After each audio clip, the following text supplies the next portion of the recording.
Hi guys, welcome to Ditsy's Diamond Den. So today I am working on Unicorn Girl by, sorry about that, I am working on Unicorn Girl by Jeremiah Kettner. I did buy this from Diamond Art Club and it is a round. I am also using my Unicorn Bistro Blanks pen. Usually I swap out my pens a little bit because I'm working on a unicorn and this is a unicorn. I am exclusively using this particular pen for this one. I am also using my Randas because I am still in the Christmas mood. I'm using my Candy Cane Putty and my Candy Cane Hard and Sticky from Randa's Crafty Corner because it just smells so very, very good. And I also, here's a little preview. So this coming up Tuesday, we are going to have a small shop episode, the first one of this year. And I got some unicorn release papers from Crafts with Crashly that came in the mail. So definitely check out that video on Tuesday. I got a whole bunch of different stuff from a whole bunch of different small shops. And we're really excited to show those off. And so this is what we are working on today. And if you have been liking mine and Dear Helper's content, please like and subscribe, and definitely feel free to make comments. We love reading the comments, and we definitely always do our best to respond just as quickly as possible. So today I did want to, because usually we're just like all ha ha ha, jokey jokey, and of course we will end on the ha ha ha kind of jokey jokey stuff.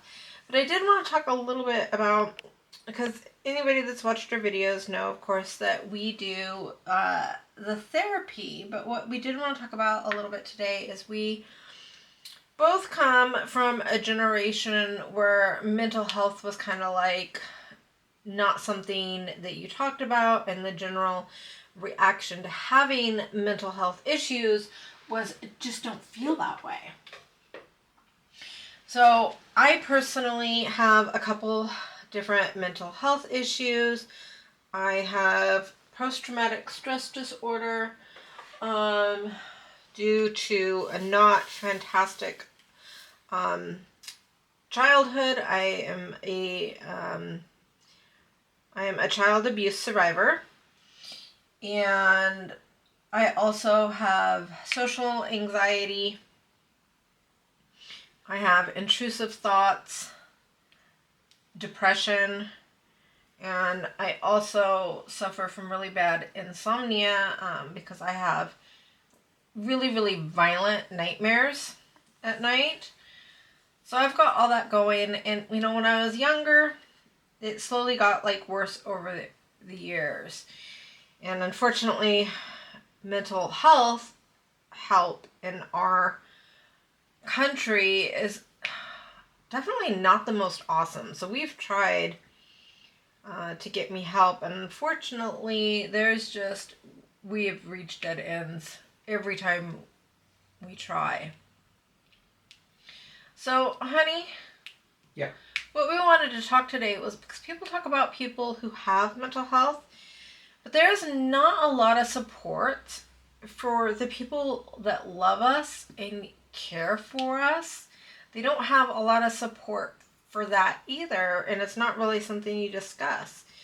So how long were we together, do you think? Because it's not something we talked about until we'd been together a couple years. Mm-hmm.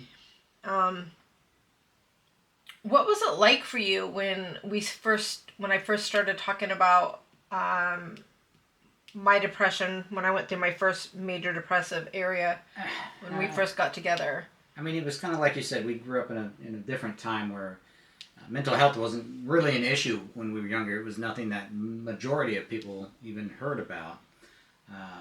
So, my suggestion to you, which was a suggestion to everybody, was just don't think about it. Don't worry about it. Don't listen to it. And, that's, of course, the wrong approach. But, I mean, we didn't really know anything about it in our younger years, even our doctors didn't know a whole lot about it. Nowadays, they may talk about it more often, but they still don't have a lot of support or a lot of programs or a lot of anything, especially for people without insurance. There is literally no help that you can do because all of these places want money. Even trial programs, you'd be surprised, they want money as well. Yeah, so one of the first issues, of course, is, when I was talking to you about, like, the medication. So before we got together, I had already had my first kind of major depressive episode, and I did end up being committed for that, and they put me on medication. And, nobody really told me about, like, the side effects, and the medication made me feel even worse. So I just stopped taking it and just continued trying to, like, move on with my life. And I remember the first time I had brought up to you that, my doctor had said I was supposed to be on medication, and you were like, "Oh, no medicines." Yeah. Because that was just considered such a taboo thing.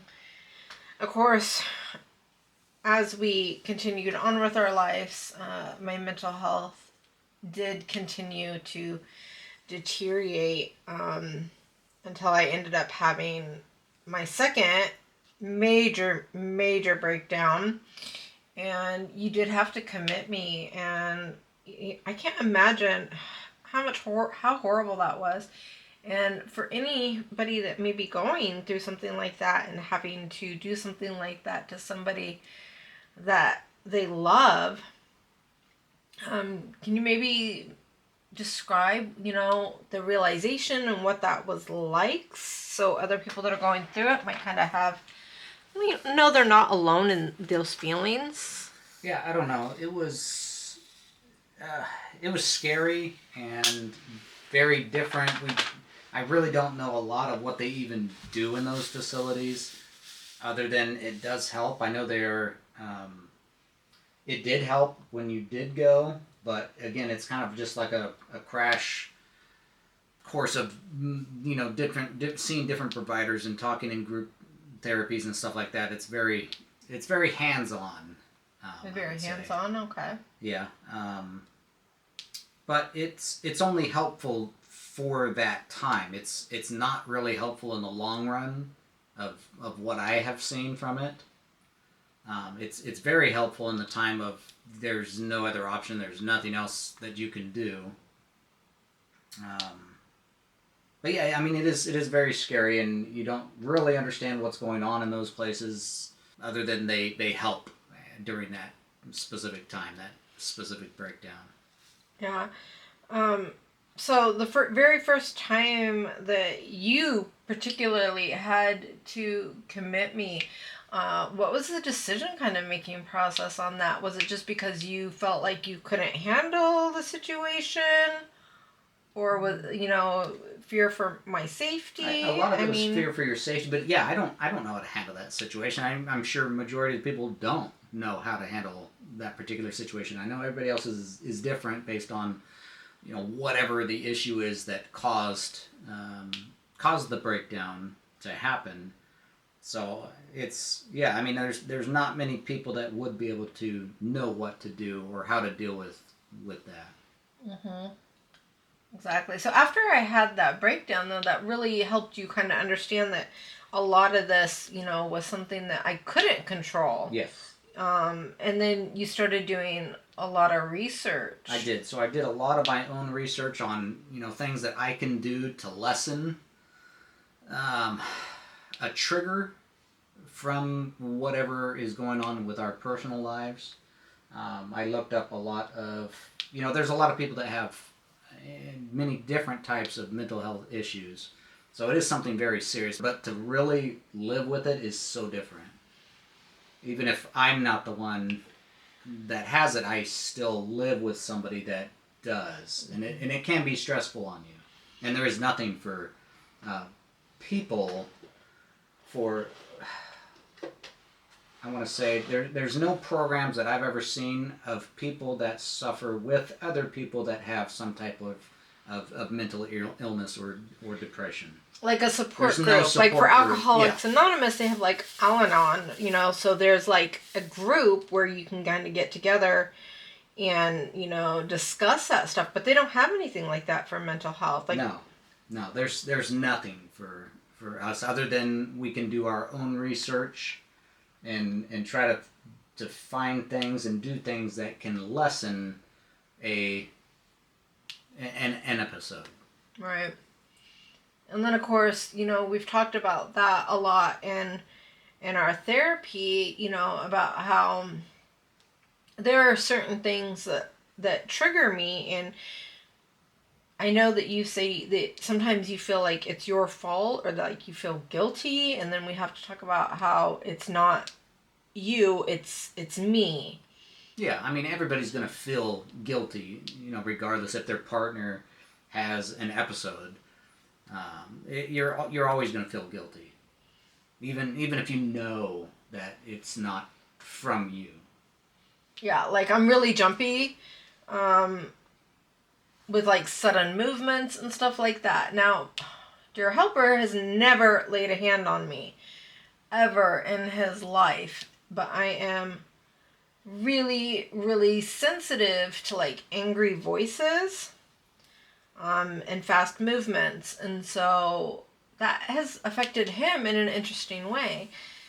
So because of the fact that I get frightened and I kind of get a, what do you call it, a beaten puppy kind of look. Yeah, the beaten puppy look. Yeah, that over the years he felt like he had to stop showing regular emotions like frustration or anger, because it would scare me.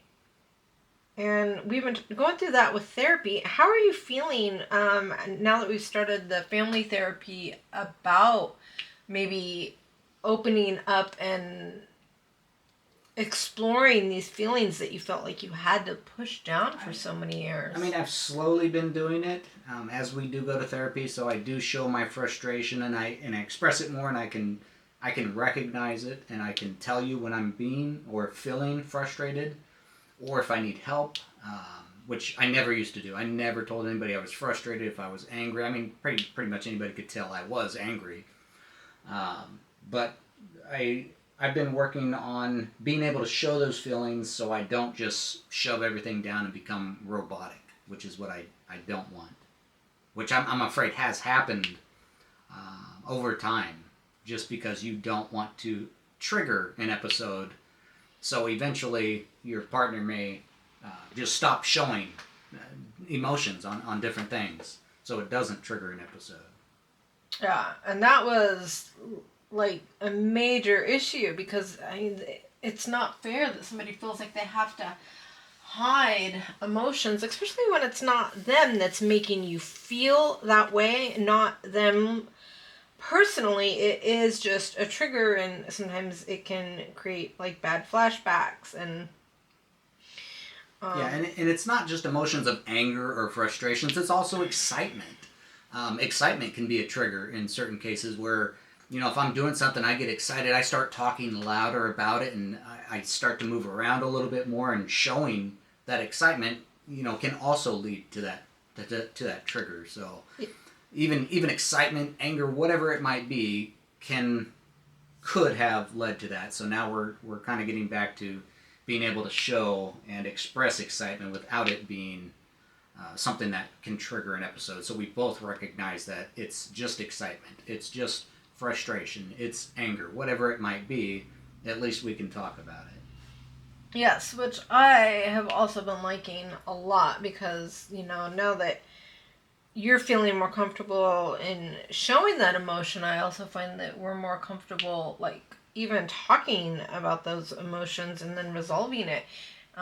What about, like, inside, now that you get to share some of these emotions and you're not holding them, like, in all the time? Are you feeling, like, relief or... Well, yeah, it's always relief when you can share your personal feelings. It's good to get it out so you're not just bottling it up. Again, we came from a different generation of suck it up, bottle it up, rub some dirt in it. Seriously, I played baseball my entire childhood, and it was those things, very much so. Getting hurt on the field, rub dirt in it, or go sit down, walk it off, whatever it might be. You weren't to show emotions during baseball or, anything when we were kids. So as I got older, I maybe didn't show them, and it might have been easier for me because I did come from that generation of lock it up. But I think now that I can share those things, it's been better on not only you, but on me as well. So I'm not just bottling it all inside. Yeah, you seem like so much lighter and happier. And even at work, I feel like it almost feels like the more you're releasing those feelings, the less you are actually feeling them. I feel like you haven't even been getting as frustrated lately. No, I don't think I have. As you usually do, because usually you would get frustrated over the smallest things. Well, I mean, think about it. It's got to be frustrating for somebody to not be able to show emotions in a time that they would like to show emotions. Oh. So that could be frustrating to anybody. Oh. Well, I personally would like to thank Dear Helper, for being open to sharing, his thoughts on it. Like I said, a lot of people, there are so many different resources for people that do suffer from mental illness, even if you can't get help in town, like online and stuff like that. But not a lot of people talk about how our mental health affects the people that we love and the people that want to care for us on a day-to-day basis, how frustrating that can be. So I really appreciate you being willing to talk about it, on my channel with me. And for anybody that may be kind of new to this particular, situation of maybe having somebody that's going through their first breakdown or is having issues with their mental health and they're feeling really alone, what kind of thoughts do you have for those people? Just like the people with mental health, you're never alone. I mean, if you ever looked at the statistics of people with actual mental health, but really, no, you're not alone in it. Whether you're the one with mental illness or the one living with somebody that has a mental illness. Definitely. So we did just want to get a little bit serious today and talk a little bit about that. But we definitely don't want to end on a serious note because, we are, even with my mental health issues and all that, we are happy people. We have also already hit 300 subscribers and are well on our way to 400. So we are going to be doing another $25 Diamond Art Club gift card giveaway. We are going so fast. I hope that we can make it to next Thursday. We may have to announce our next one and do our winner announcement next Thursday. That's awesome. Yeah, if we have to do that, that's fine. Yeah. We're excited about it. So if you are wanting to join that giveaway, please make sure it is a 2-part thing that you do have to do. So if you go to the description of this particular video, you will see a link that goes to a Google Doc form. That does have to be completed out in order to qualify for the giveaway because I have to know how to reach out to you. If you do not fill out the Google Doc form and I pull your name, I will be moving past that particular name. So please make sure that you fill that out. And also in the comments below, I will be giving you a keyword and a full sentence in the comment section down below. It does need to be in a full section. All right, so in a sentence, if you could please use the keyword hero. Tell me who your hero is and why. I would love to hear about who you look up to and why you are looking up to them. Whether or not your hero is a Care Bear, your dog, or your significant other. Yeah. So let's pull out some questionnaire cards and get a little bit of our gigs on. What do you think, babe? Hulk sad. Poke sad. Oh, let's end this on a cute little note, guys. Let's grab the cards. Let's grab those cards. Okay, so we're going to play a few of the cards from Hot Seat. It is the game that is all about you. So, It is. me? About me or you? About us both. It says about you. It doesn't say us anywhere. In No. It says it's all about you. This game is an awesome way to get to really know each other also. You may think you know everything about your significant other, but I highly doubt it. Okay, so... Oh, here's a good one. I just saw a card right at the top. Alright, so this one is... Who was my childhood hero? I gotta think about that, because I really don't know. Okay, I got it. I got mine. Okay, so I'm supposed to guess what yours is? Yeah? I think your favorite childhood hero was not a superhero, but it was heroes, and I think it was the Care Bears.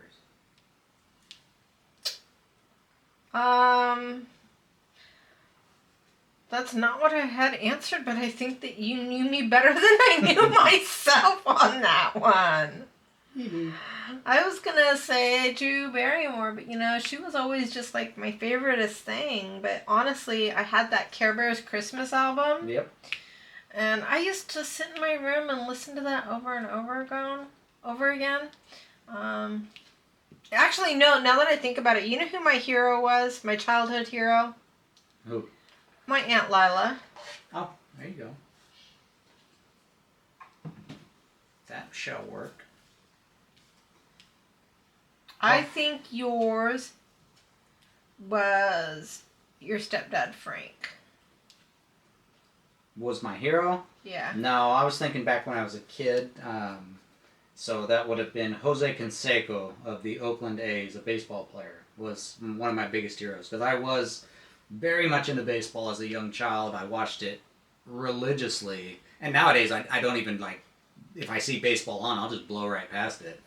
But as a kid, I watched it. I remember even watching it on my birthday. And that's when, the only reason I remember is because that's when the big California earthquake was on October 16th. I can't even remember exactly what year it was, but they had the big earthquake down in Pretty sure it was Oakland 92 area. or 93. Somewhere in there, but I do Because I remember felt that in Nevada. Yeah, because the game stopped. Everything crashed, so I do remember that. Okay, here's another one here. What poor decision have I made in the last 24 hours? I think yours was eating so much dinner. That would be it, and yeah, I'm gonna actually go with that because that's what I've been doing the last couple days is eating way too much dinner, and then I'm just tired after we're done. Yeah, I'm trying not to eat that much, but I enjoyed it, so I did. You, for a poor decision that you've made in the last 24 hours, I don't know. You always do good decisions, from what I know. I don't know. I really can't even think of anything. Well, I haven't fully told you about my day yet. Oh. So that would explain. So the biggest mistake I made today was getting out of bed because I've had one of my super clumsy days and I've dropped multiple things. I spilled a thing of drills. I somehow had my phone slip out of my hand and bang into the wall and land on my foot, and I've had a lot. I'm all over the place today when it comes to falling down. See, we didn't talk about that. I've been at work. Yeah. So there are some days where it's just like I wake up and the next morning when I get in the shower, I'm just like covered in bruises, and tomorrow is going to be a covered in bruises kind of morning. All right. That will work. Okay, here's a funny one. What about me would make someone drive past me if I was hitchhiking? For you, like, because if people don't know you and are not talking to you, for a dude, you have got a serious, and you might want to mute this because I am going to use a bad word. You have got a crazy good resting face. I do. People, that's the leave me people alone might look. just be like, because you wouldn't be smiling. You would just have that deadpan look with my thumb out. It's like, I ain't picking this guy up. Yeah. It was like, jerk. People would be a little bit scared of that, you know? RBF. Yeah, I believe that. I have that, but I'm definitely not. You know, I'm not a mean person most of the time. I don't think anyway. You exude a kind of confidence, a very don't mess with me vibe. That's just confidence, though. Yeah. Maybe confidence comes off like you're just mean. Okay. And for you, nothing. I mean, I know you used to hitchhike when you were younger, so... I did not make wise choices then. You weren't making wise choices. I probably wouldn't hitchhike anyway, but no, you would always get picked up hitchhiking. No problem. There was that one time that I didn't get picked up and I ended up having to walk 30 miles. Was there even a lot of traffic on that road? Yeah. Oh, wow. It's crazy. That was the last time I hitchhiked. The more you know. The more you know. Don't hitchhike, people. It's not smart. We were raised in a different era. It's not safe. No. Not safe. Okay, last one. What is something I enjoy that's not typical for my age group? For my age group, which I am in my mid-40s. So what is not typical for someone to enjoy that's in my age group? I think it's typical, but I think I know what it is. But okay, I got mine. Do you have yours? yeah. I think for you it's going to be your video gaming. I think so too, but then I think back, and that was something kind of introduced. It's kind of like McDonald's. I know my grandparents loved McDonald's, and I wasn't just not a big fan. And they grew up with that, and when they got older, they still enjoyed going to McDonald's. So as a kid, you know... they didn't enjoy it. They didn't have it when they were little. Though. No, they didn't. So it was new. Yeah, but I'm saying that they liked it. So as it came out in the 50s or 40s, I don't even know when McDonald's actually came out. But I know that they really enjoyed McDonald's, but I didn't really care for it. It wasn't something I went to. So as a kid, I enjoyed video games. All the way back to the regular Atari and Nintendo. And so that's kind of carried with me throughout the ages. And I think with people in my generation, that is the same. Maybe they've grown out of different ones, or maybe they play occasionally. But I probably play a little more than some people, and I do like MMORPGs, which is massive online multiplayer role-playing games. Final Fantasy, World of Warcraft style. I haven't played World of Warcraft in forever. Currently playing Final Fantasy 14 online, just because I love the whole group of tank killer DPS. It's just fun, and I like relying on those other people to Who's help. the best healer you know? You are. Yeah! It's crazy. You do so good as far as DPS management, healing, and things like that. But that's all nerdy stuff that I could talk about just because I love MMORPGs. So yeah, that might not be typical for my age group, or I know it definitely wasn't when I was young. So yeah. Yours for you would be Care Bears. Still loving Care Bears so much in your age, but again, it is something that you grew up with when you were young, so maybe it is. It is. So, I know a lot of people are into a lot of the 80s, and I definitely like my Strawberry Shortcake and my Rainbow Bright. And the Smurf, Jokey Smurf is my favorite. I don't care what anybody says. You know, handing them a gift that blows up never gets old. I crack up like it's the first time I ever saw it every time I see him do that. But I absolutely love the Care Bears. I get stupid excited about anything I see Care Bear. The other day where was it? Hobby Lobby, and somebody was wearing a Care Bear shirt. A sweater. Care Bear sweater. Yeah, it was the cutest sweater. I'd never seen that particular one before, and I told their helper to give her his shirt so I could have hers. Did not go that well. I did not get the shirt. It was very sad. But yep, I love me some Care Bears. Yes. And we both like gaming. Yes. It's definitely something we both grew up with. And it's something that we do together when we have time. We do. So we are playing Final Fantasy 14 now instead of the World of Warcraft. A lot better community in Final Fantasy 14 over where we came from World of Warcraft. World of Warcraft was very put you down if you couldn't complete something at a very specific time. Yes, it was a very toxic environment for us. For something anyway. when you want to have fun. Yeah, I pay it to play it to have fun, not to get humiliated because I didn't do something exactly like somebody else would have done it. Which is one thing I love about Final Fantasy 14. The community has always been very helpful.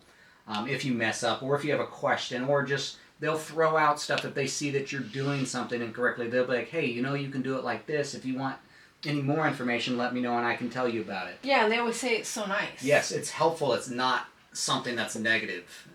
So it makes it more fun when we're playing that we know we're going into a community that's not going to be toxic towards us.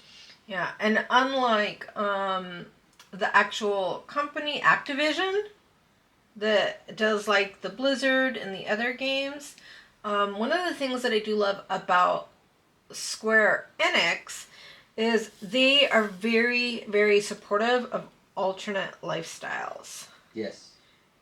Which to me is really, really cool.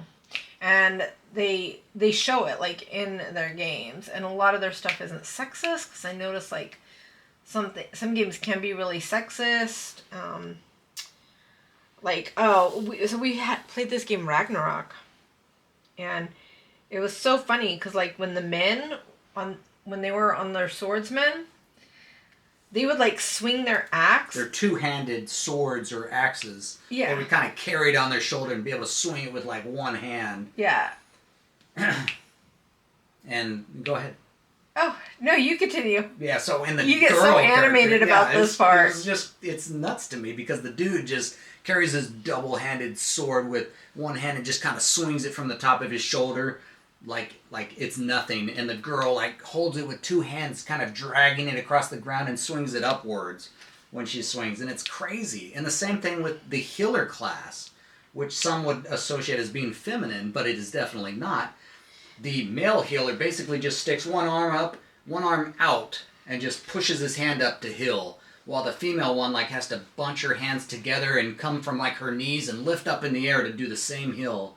And it's just those little emotions in a game that is very sexist to us. And we didn't really notice it when we first started playing, but after we became more aware of that, we would see things like that, and we're like, wow, how did we miss this? It right. was kind of crazy. It was. So I think it's a good place to stop for our little whip and chat. We talked about a lot of different stuff tonight. I had fun. Did you have fun, babe? I did have fun. Excellent. We'll see you guys next week. Bye.